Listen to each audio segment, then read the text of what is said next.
¡Hey, explorador! ¡Aquí ven! ¿Te gusta la historia? Pues hoy te voy a contar de la Revolución Mexicana, así que te invito a ver todo el video. En el año 1908, México era gobernado por Porfirio Díaz. Él ya tenía algunos años en el poder y durante ese tiempo el país había prosperado económicamente, aunque los únicos beneficiados eran los de la clase alta, porque la mayoría de la población vivía en la pobreza. Hasta ese momento Díaz no había permitido que se eligiera otro presidente, y en una entrevista que dio dijo que en las siguientes elecciones dejaría el poder.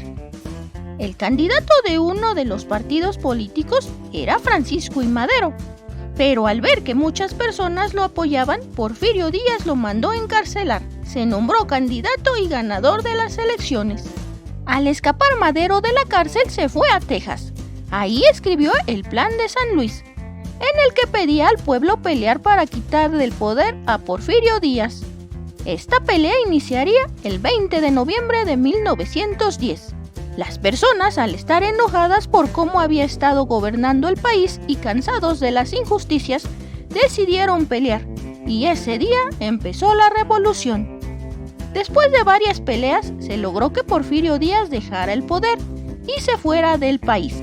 Pero la revolución no terminó ahí, pues en 1911, al quedar Madero como presidente y ver que lo que pedían algunos de los que lo apoyaron no estaba siendo cumplido, estos siguieron peleando. Uno de los líderes revolucionarios era Emiliano Zapata. Él escribió el Plan de Ayala. En él pedía que las tierras que les fueron robadas a los campesinos se les regresaran, y desconocía a Madero como presidente. En el norte del país estaba otro líder, Pascual Orozco, y apoyaba a Zapata. En 1913, Madero fue traicionado por Victoriano Huerta, quien dio un golpe de estado, quitándolo de la presidencia. A esto se le conoce como la Decena Trágica.